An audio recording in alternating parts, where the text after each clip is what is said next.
It's Ashley and I'm back with another video. And today I'm going to be talking about Handmaid's Tale season 3, like my thoughts while I was watching it. So as usual, oh, it's shaky. So as usual, I'm going to start off, well, let me put my hair up because if you haven't couldn't tell, I got a new look while we're quarantining. I also got my nails done too. Since they finally opened up shops for that. It actually took me a while to watch the last season 3, because season 1 was like season 2 I was like, oh my gosh. It took me a while to watch that too. Like when it first came out, season 1, I like binged it. Like as soon as I was there to watch it after every new episode was released. And then for some reason, I get like really anxious whenever I watch it, or I feel, because it's so serious. Like it's a really good series.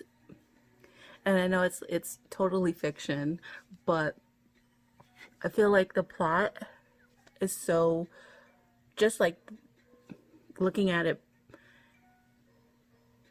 basic, like the basics of the storyline, it kind of feels kind of like true to life, how people they'll let women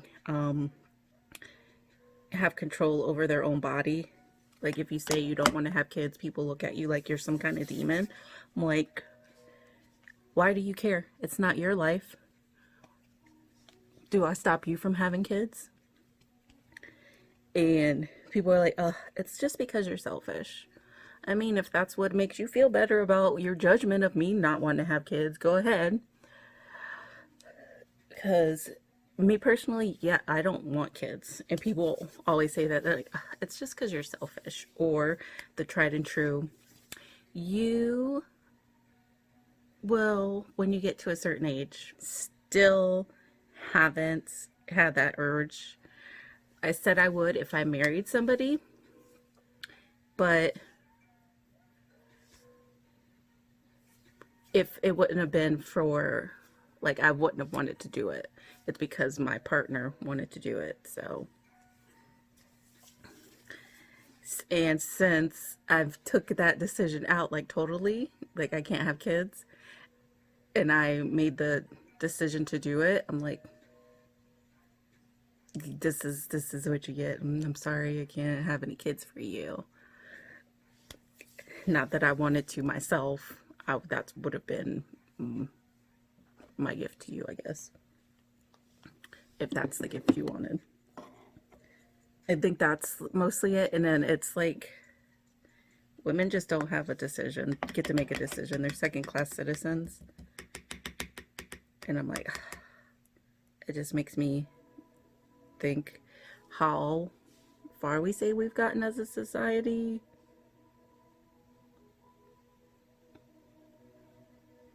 But we really haven't. And then I wrote down like those things I wanted to talk about. I unfortunately did not make points from every episode. I just wrote down like points I wanted to talk about in general, like from the whole season, or things that stuck out to me. June's anger was a huge motivation for season 3, because at the end of season 2, when she said she wanted to stay, I was like, but you're crazy. But then you're like, oh yeah, her daughter's still there. And you're like, damn. So I can understand. She's like trying to get all of her children out. She got her baby out, thank God. And then where she fucked up this season was trying to go and see her daughter again, and not realizing that even though she has that connection with her daughter, the fact that she's been with the household she's with now, she's starting to grow more maternal feelings. Is that what it would be called for the child? like she's growing more attached to her mother figure in that household, and probably being brainwashed, because when that little girl was like, well, why didn't you try hard enough, that like hurt my feelings. I'm like, ugh, do you not know? Like, I know you don't, because you're a child and you don't understand how fucked up where you're at, the how fucked up Gilead is. So I was like, oh, I know that like hurt her like so hard, so much to hear. But she really didn't have an answer other than I'm trying as hard as I can. And a lot of her anger, as angry as she was this season, in the past season, she somewhat kept it, like she kept it in check, of course, except for when that her walking buddy, the I don't remember what her name is, and that's the next topic I wanted to talk about, was her walking buddy, because you know she go through walking buddies every season. I can't think of her name. I'm just gonna call her the Pick Me handmaiden.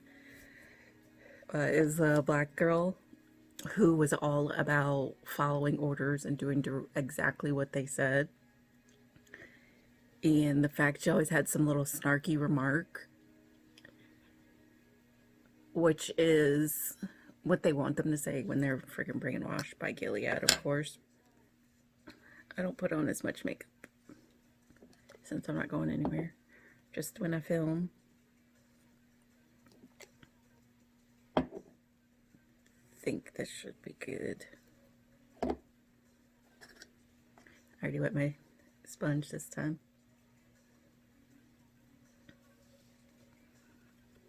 She was like such a douche, because the way she would talk about stuff, it was so snotty and obnoxious and holier than thou that you're like, ugh, I hope something bad happens to you, but not as terribly as what ended up happening to her. Because when she snitched, well,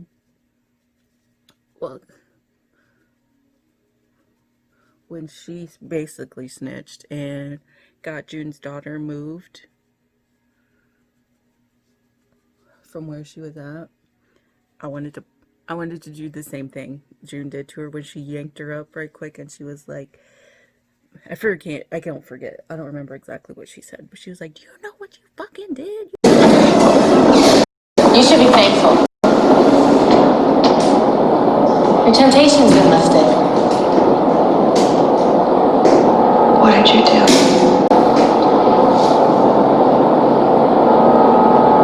I saw you at Loaves and Fishes talking to that Martha. Aunt Lydia told me to watch you, to try and protect you.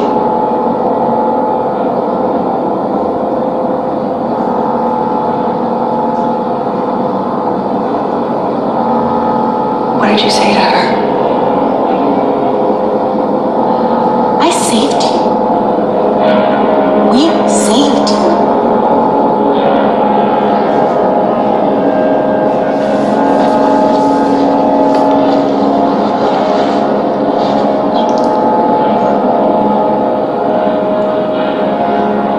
You saved me.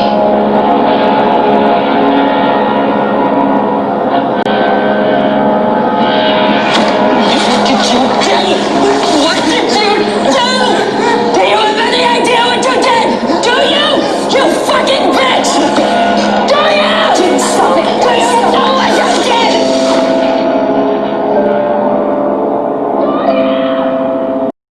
And that's when June, I love that June, she's like so smart that she always tries to find some kind of ammunition to use against people, so she can try and have some kind of leverage that works in her benefit.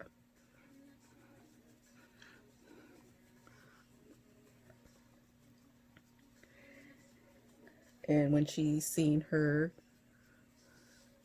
starting to falter about having her fourth child in freaking Gilead, and not thinking it's a big deal, because from what we've seen, all the women that have had their children and had them taken, like was it Janice?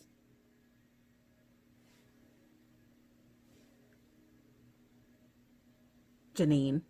I have my tablet over here with the IMDb for the cast,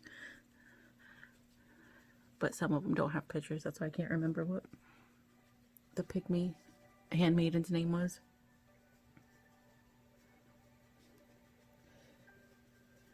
Like Janine, we seen the first season how distraught she was, even though she already had a kid in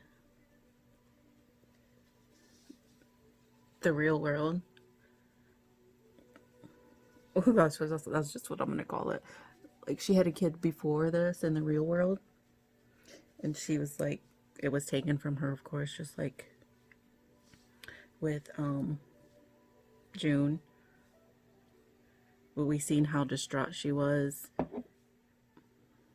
when she realized she wouldn't be able to stay with her kid after she gave birth for that family.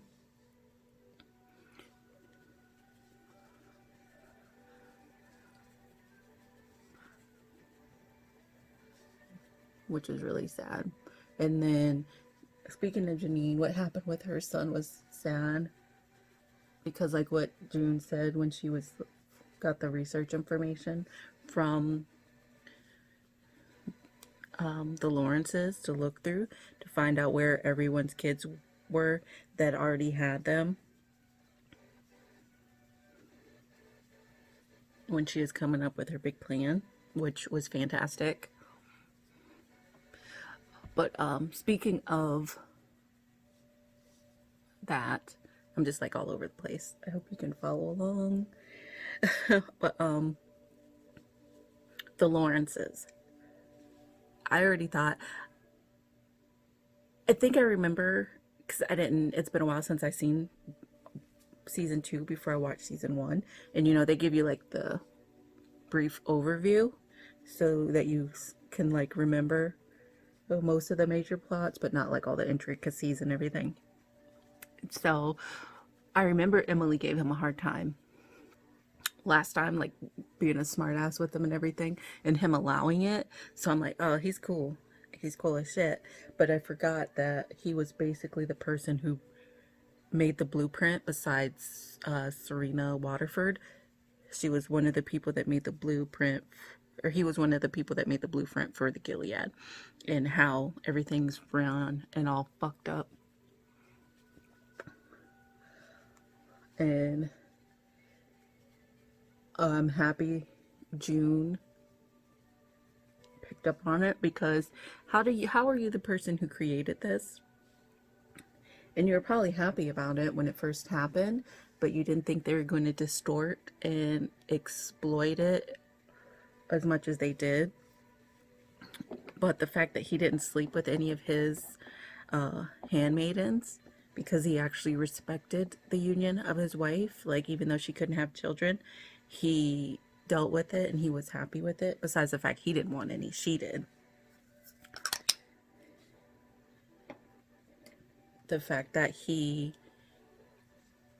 didn't sleep with a handmaid until they basically forced him to, I really respected him, even though Gilead is his fault. And just in that, he was a trash person, but he redeemed himself in this last season. I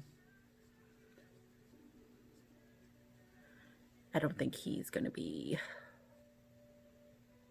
around season 3, if he is, or season 4, if he is. I don't think it's gonna be for very long. I think he's gonna be on the wall.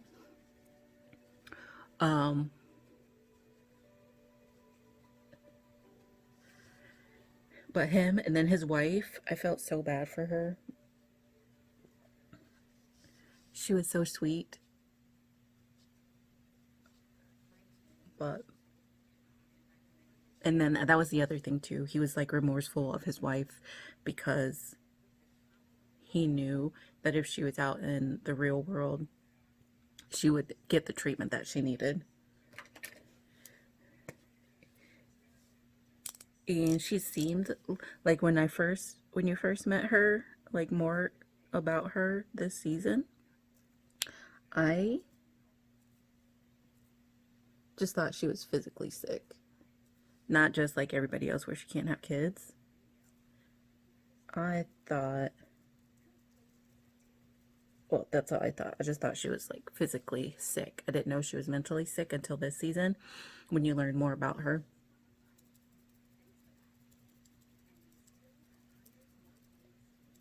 And you're like, oh, okay. There's more to this than that. It was sad when June like yelled at her.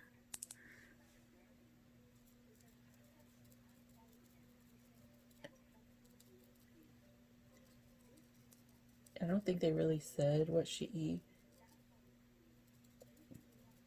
had mentally, but it's something that could have been treated if she were not in Gilead. Oh, the one part that stuck out to me, because I agree and disagree with it, is there's a part where the Marthas are going through all the handmaidens charts in their district, trying to match handmaidens with families. And the one family's like, and the one lady said, oh, she would be good with this family. And they're like, no, they want someone of their race. And I'm like, how you gonna be picky when people can barely have freaking children? And then I was like, okay, I can understand, because these women like to believe, like Serena, that these children are theirs. And looking at a child that you've deluded yourself into thinking is yours and not looking like you, appearance-wise, would make you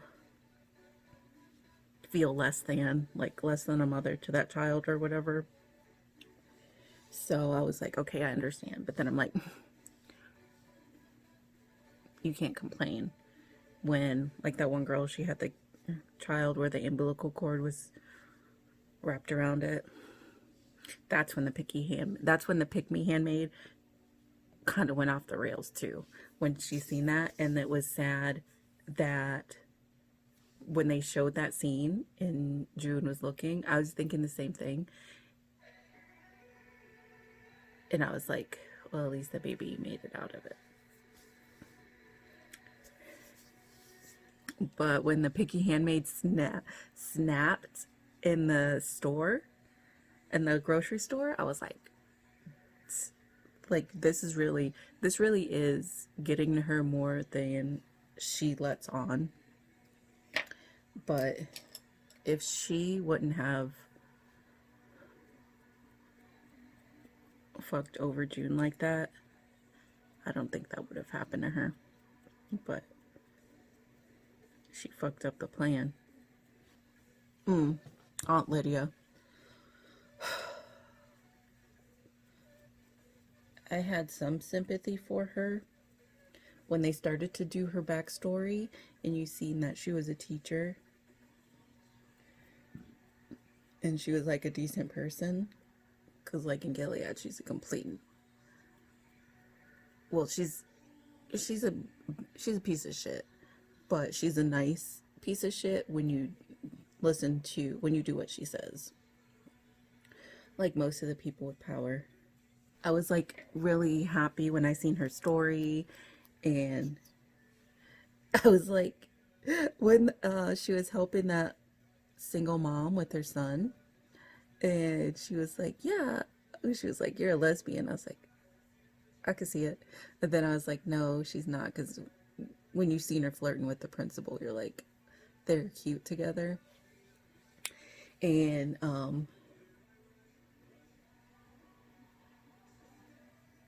when he turned her down to sleep with each other, like the first night, I thought her reaction was a little extreme. Not what she did to the single mom, but just her reaction to him saying he wasn't ready. He didn't say he didn't want to ever. He just said he wasn't ready. It was probably like his first time having sex after his wife passing, and he just wasn't ready. And the fact she like smashed up a mirror and cried like that was really off-putting to me. Like, sis, I know it's disappointing, but like, go bust out that bob and satisfy those urges, okay? And knowing her, she probably doesn't gratify herself. So that probably was a lot of pent-up anger and frustration that wouldn't have been there.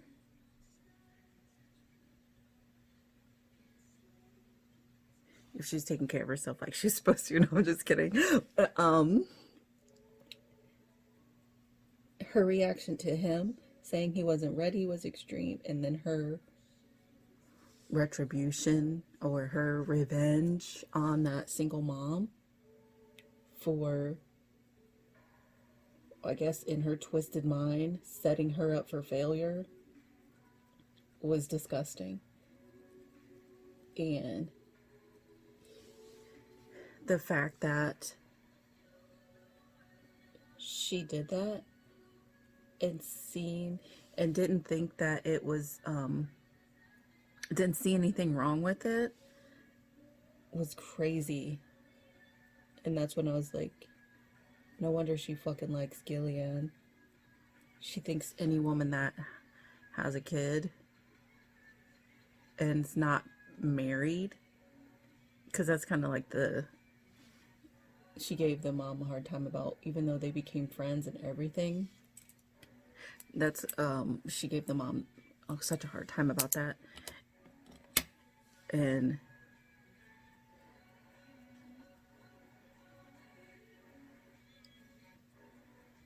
I was disgusted. The principal was visually disgusted. Like, you could see him like he just, like, he couldn't understand it, and I couldn't understand it either, because I'm like, what the fuck is wrong with you? Is it really that deep? Like, obviously to her it was, but she should probably go get some mental health. So, brows, we got our base done. It's looking all right, I guess. That's looking all right, I suppose.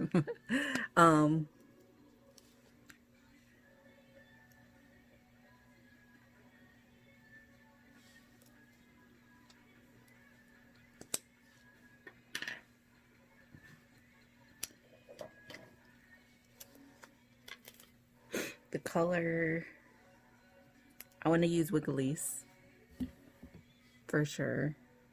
And then I have Porter, which is like a burgundy red, and Stereo, which is like a purpley burgundy red. But before that, I wanted to use ginger. Do I want to? Yeah, I'll use ginger.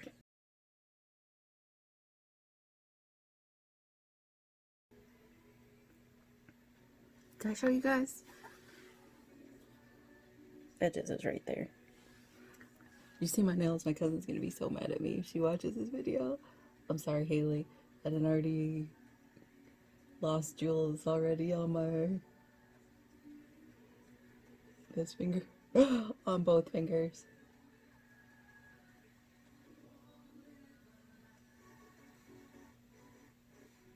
Let's put that down. See, I'm just putting that down as like the base transition color. Yeah, Aunt Lydia, trash ass bitch. Like, I felt bad for her up until they did her storyline when she like couldn't walk and stuff, and I'm like, but you could die though. I wouldn't be mad. But, the Waterfords. Hoo, hoo. My nose is already running. But so the Waterfords, they're a hot mess. Like, I didn't think they could get as bad as they were, but you know, they surprised me.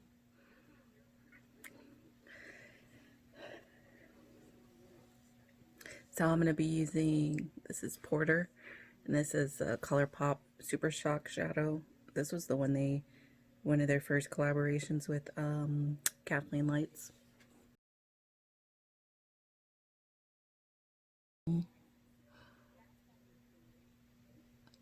Serena, I felt bad for her after she like regretted her decision to send her kid away, and like how depressed she was, because I feel like she probably would have been a good mother, but I was just, it seemed so, it turned from just being sad to like a desperate need.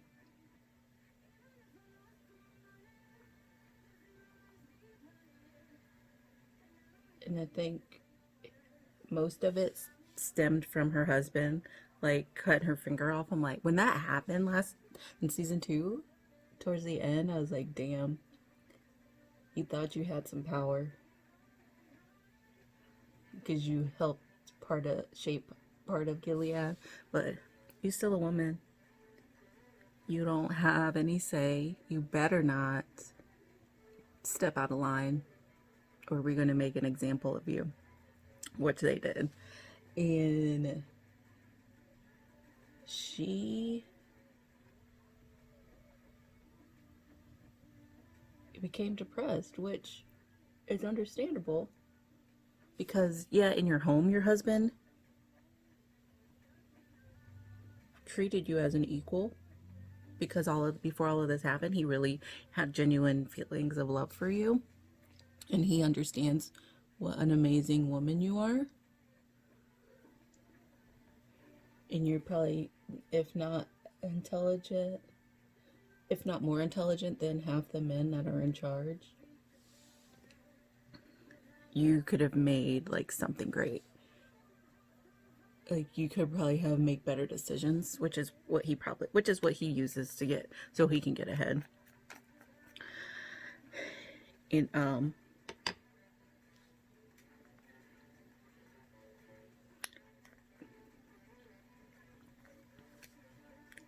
and this is Stereo, which I think it's darker than Porter.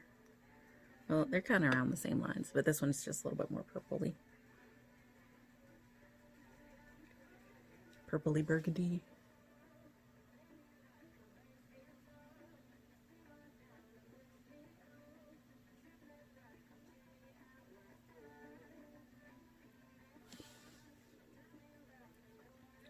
And when they started that whole campaign after June went through all that to get the baby out, I forget what they named it, Nicole.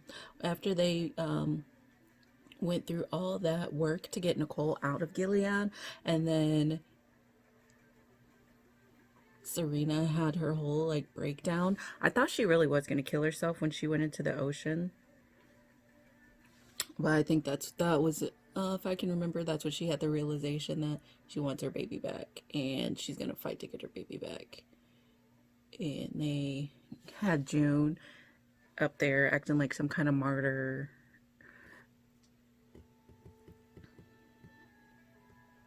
Like, this was something that she wanted. Like, she wanted her baby to come back into that fucking hellhole place.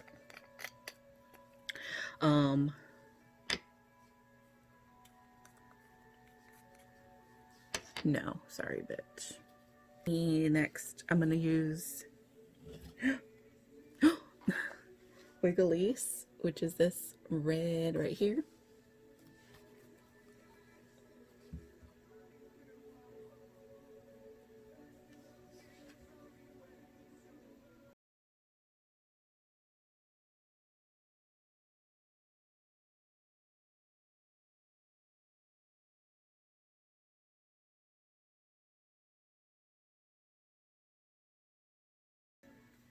And then when her husband was getting her all excited, saying how, oh, I'm going to help you. We're going to get the baby back. I got a plan. And then he was using his plan. When he told her, don't ask me, don't keep asking me, how's it going? I knew he was just using it to get some kind of recognition or gain some kind of power position out of it. And when they got to the Capitol and he was like all giddy and happy and so excited to be schmoozing with all these higher ups, I knew he was like, he don't give a shit about that baby. He just happy that he was able to use that little bargaining chip to open up doors that hadn't been opened yet to him. And he was like, ooh, I skip kissing so much ass and just go straight to the top.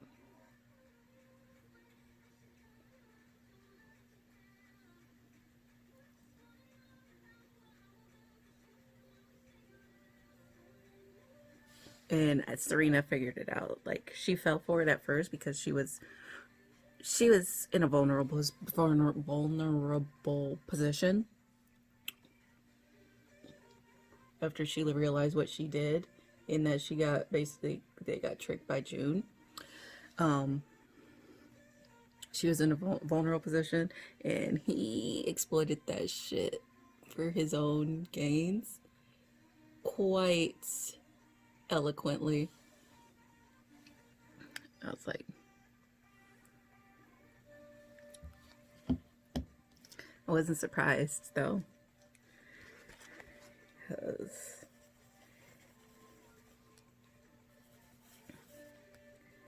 I think I was like, because after that, when that season ended, when season 2 ended, and Serena was like, yeah, I think it's, I want you to like save, you can like save my child, like, but you realize this is not really your child. This is June's child, and you fell for her plan.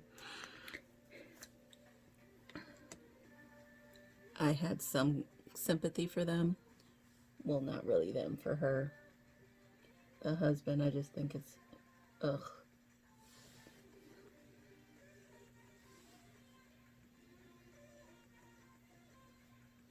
He's just power hungry. And he was using anything he could to get to the top. Okay, so him like exploiting that whole baby situation to gain power, like, genius on his part.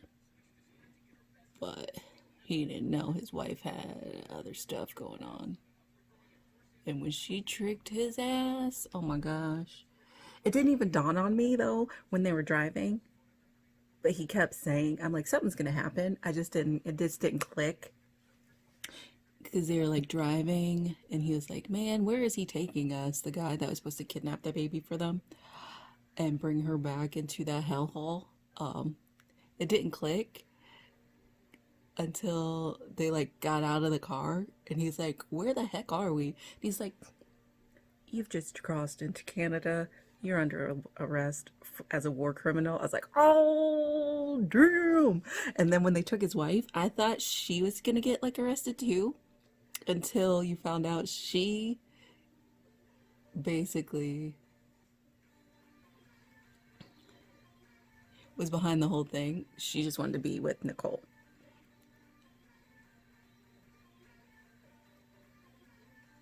I was like, this bitch. I was like, yes, get him. And that same time when June killed the, basically like the president, I was like, ooh, yes, bitch, get it.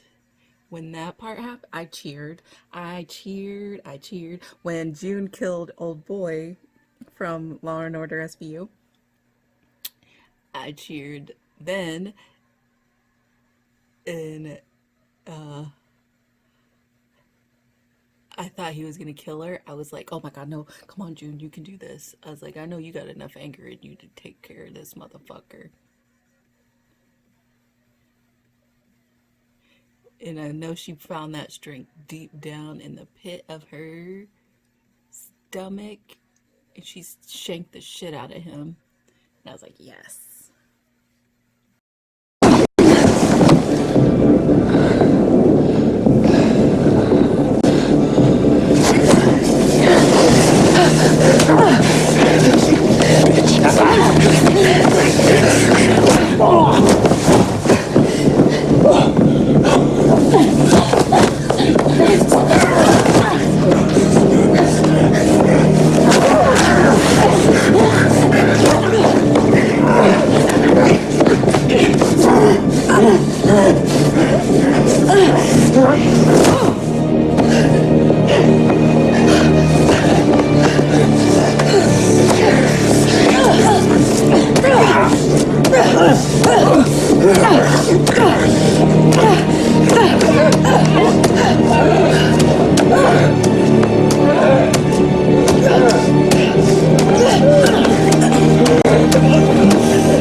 I have this cinnamon blush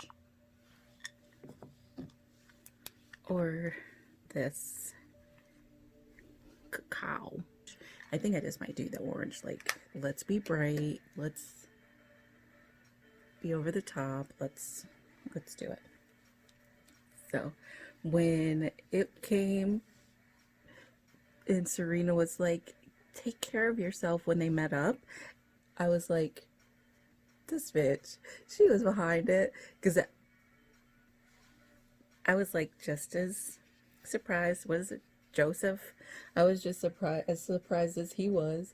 I'm like, oh shit, they're separating them so they can get information out of them to see like everything that they did.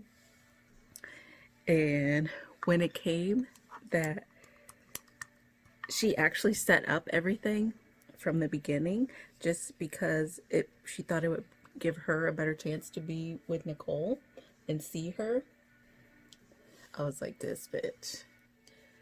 She knew after, because I think I can't remember for sure, but I can remember her saying, like, I know you said not to ask, so I did some investigating on my own, and I found somebody that could help us. They're an American, because we're like a neutral party, I guess, like how we were in World War One until we got dragged into World War Two. Until we got dragged into it, and then we were in World War II. But I was like, ooh, this bitch, she got him. She's not as dumb as you thought. You didn't think she would figure it out. You thought you could just keep stringing her along. She thought she was in the clear because women aren't considered people, and stop basically like Stockholm syndrome, or everything they do is like under duress because they are being held there against their will. So when he figured out that it was her and he was almost about to choke her ass out, I was like, got him. But she thought she was in the clear, and she was holding Nicole for her visitation, and they rolled up on her ass. I was like, oh, what's about to happen here? Because when he said, well, she did this, and they're like, anything she said it was not her choice. And he was like, well, that might have been what she told you, but I know the real tea. Let me tell you everything this bitch did, including the stuff we don't even agree with here in our fucked up country. And when they came and snatched the baby away from her and arrested her ass, I was like, guess you're not getting away scot-free, bitch. And then as far as Nick, since he's the baby's dad, he don't give a we found out when he's like, oh well, you should, oh, he's like, don't ask me for help. Basically, I can't help you. He's like, I may have feelings for you, but it's all good for me in Gilead. I can do whatever the fuck I want. Like, I probably got, like, he was just so, like, nonchalant. Like, yeah, I love you, but you know what? I love other bitches, too, and they got my kids. I got kids running around here, too. But you could tell he was mad. He was mad because he wanted her to, he was pissed when she didn't escape, too. But, when the Waterfords fought against each other and they both got each other in trouble, I was like, yeah. He was like, you did all this so you could have your baby. You're so fucking selfish. You don't deserve to have a kid. I was like,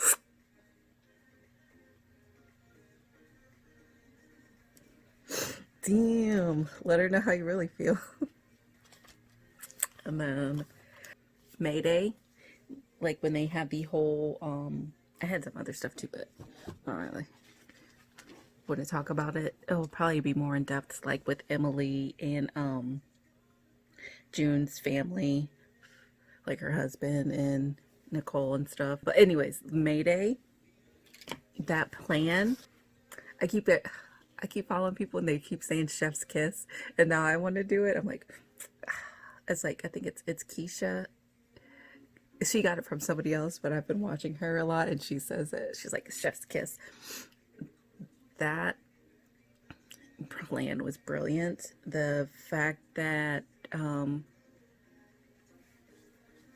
Commander Lawrence continued with it, even though he said he wasn't going to. And when he was reading to the kids, that scene was really sweet. And you've seen that there were way more kids there than they anticipated. All right, so I had another phone call that I took, and while I was on the phone call, I put my lashes on.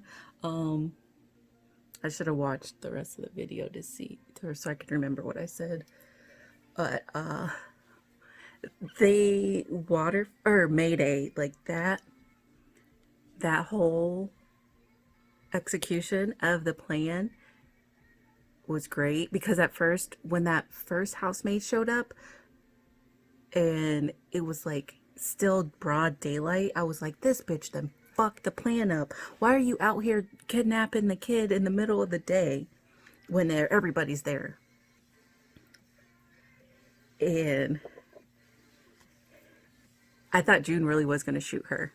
I thought she was going to, but I was like, then they would fucking hear that shit. And she ran away.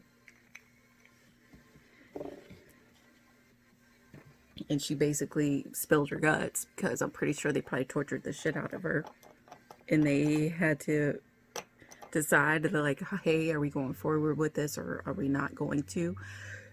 But when they realized like all those kids were there, when they marked the trail to how to get to where they needed to go,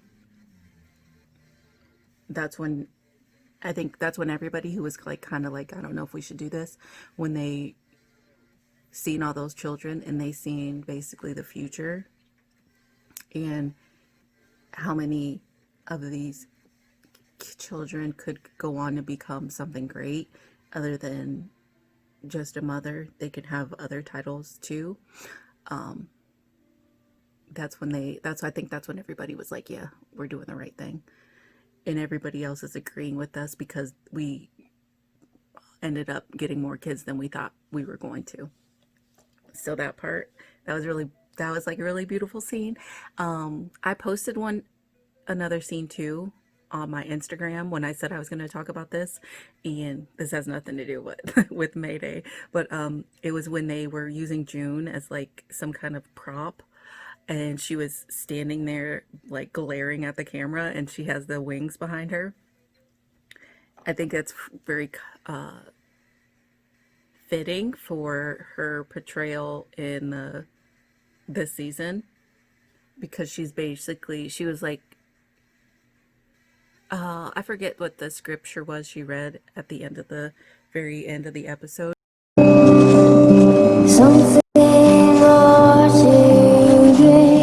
the Lord said, I have seen my people in bondage, and I have heard their cry. I know their sorrows, and I am come to deliver them from the hand of evil men, and to lead my people out of that sorrowful place to a land flowing with milk and honey.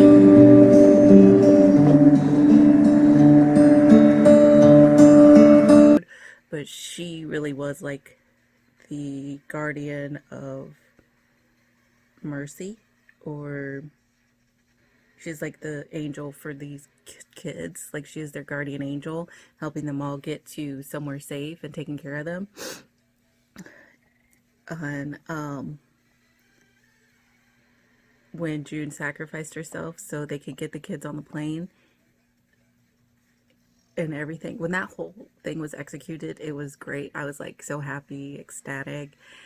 And then I was happy, but then I was sad because when they showed Luke like watching all the kids get off and he was hoping to see his daughter, I teared up, because he's like, damn, everybody else is being reunited with their family and I'm still here waiting. And then when June sent him the tape and had the message in it, I think she was like trying to prepare him, but it was still like sad to see, because you can tell they like really love each other. But anyways, because I'm like, I'm gonna do this. I've ordered these water tints from Etude House. It's a K-pop brand, and that's the Dear Darling water tint, and I wanted to try them out. This color, let's see if it says in English what color it is. I think it's like cherry. Since I didn't really say what stuff I'll be wearing, I'll put the description of all the stuff I use in the bottom. Let's see how this looks. It smells great, like cherry, strawberries. I'm gonna taste it.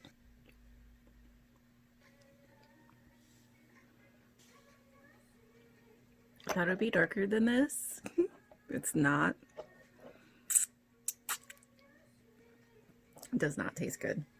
It smells delicious, does not taste delicious.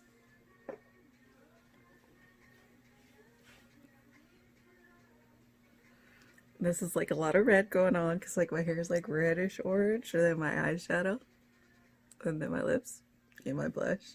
I actually like it. But have you watched the new season? Well, the latest season of Handmaid's Tale? If you did, what did you think about it? Was there anything that I didn't talk about that you wanted to discuss? Just like leave any comments down below. I'm up for a discussion about anything that I talked about or I didn't include. But if you like this video, be sure to give it a like, subscribe. I'll have some more videos coming up. I will see you in the next video. Bye. Bye.